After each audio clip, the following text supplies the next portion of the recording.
जय हिंद, नमस्ते दोस्तों। आज हम एक ऐसे टॉपिक के बारे में बात करने जा रहे हैं। ये बच्ची थी जिसका दोस्तों फ्रैक्चर था और इसका फ्रैक्चर था undisplaced fracture of the distal end of the right humerus. जो राइट ह्यूमरस था अनडिस्प्लेस्ड फ्रैक्चर था, वो फ्रैक्चर जो दिख नहीं रहा था, अपने स्थान ही पर ही था। और तो उन्होंने एक्सरे करा के दूसरी जगह प्लास्टर करवा लिया था। फिर वो हमारे पास आए, बोले डॉक्टर साहब ये देखो। और जो पहले प्लास्टर किया गया था वो वास्तव में बहुत ही भारी था। बच्ची 8-9 साल की है, मगर इस बच्ची को उस प्लास्टर से बहुत ही ज़्यादा परेशानी हो रही थी, क्योंकि प्लास्टर जो था मेरे हिसाब से उस पर लोगों ने इतनी ज़्यादा पीओपी लगा दी थी। किसी भी डॉक्टर के पास गई, लगभग दोस्तों उस पर मेरे हिसाब से पीओपी लगी होनी चाहिए। मुझे लग रहा था 3 से 4 किलो का होगा, वो 3 से 4 किलो का। अब 7 साल की बच्ची 3 से 4 किलो का प्लास्टर कैसे झेलेगी और क्या करेगी? तो इन सारी चीज़ों को देखते हुए फिर नेक्स्ट मॉर्निंग वो हमारे पास लाए। लड़की मेला देखने गई थी। ये अभी हमारे क्या नाम शिवरात्रि का मेला चल रहा था, तो लड़की वहाँ पर मेला देखने गई और वहाँ पर किसी ने इसको धक्का दे दिया, जिसके उससे राइट हैंड का डिस्टल फ्रैक्चर हो गया था, ह्यूमरस एंड का। तो फिर वो हमारे पास आई। फिर हमने कहा भाई क्या है?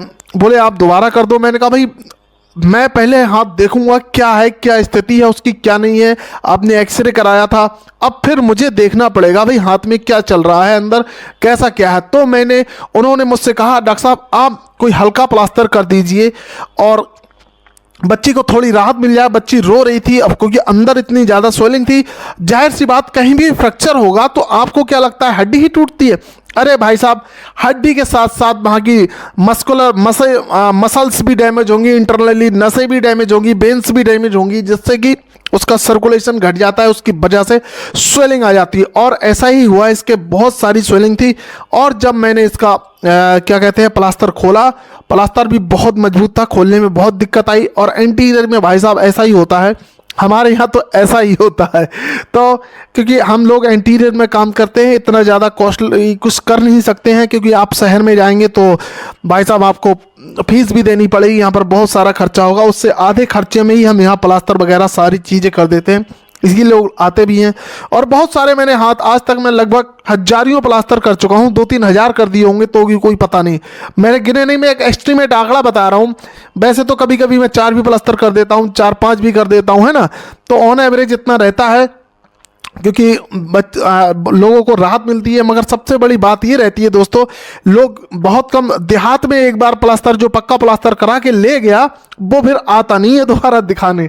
तो हमने इस बच्ची को बहुत ही लाइट वेट में, मुझे लग रहा है कि मुश्किल से आधा किलो का प्लास्टर लगा दिया, क्योंकि कच्चा प्लास्टर करना था, इसलिए हमने रेडीमैक्स पीओपी लगाई। अगर हमको पक्का करना होता तो हम फाइबर कॉस्ट भी इसके लगा सकते हैं, मगर फाइबर कॉस्ट की कॉस्ट बहुत महंगी होती है। सबसे बड़ी बात यह है, तो देहात में बहुत ही कम लोग लगवाते हैं, यही पीओपी वाला लगवा देते हैं। जिप्सोना वगैरह होता है वही हम लोग लगा देते हैं। मगर जो इसका प्लास्टर था वो इतना ज़्यादा हैवी था, बहुत ही ज़्यादा हैवी था, हमने उतना हैवी नहीं किया। और भाई या तो फ्रैक्चर बहुत ज़्यादा कम्युनिकेटेड होता है या कुछ और भी फ्रैक्चर होता है, ये बस एक अनडिस्प्लेस्ड था, तो इसमें हमने इसको लगा दिया। भाई कितना भी फ्रैक्चर हो मैं कम ही लगाता हूं, जिससे कि हाथ में बच्चा होता है तो मैं उसको कम ही लगाता हूं, क्योंकि बच्चा कब तक गर्दन में हाथ डाले वो भी थक जाएगा भाई साहब, है ना। तो और भी रोने लगेगा। जो हम पट्टी डालते हैं, बैंडेज डालते हैं गर्दन में, वो गर्दन में भाई साहब गर्दन पे ही पूरा बेट रहता है उसका, तो बेट से उसकी गर्दन पे निशान भी पड़ जाता है, कभी कभी स्कार्स भी हो जाते हैं।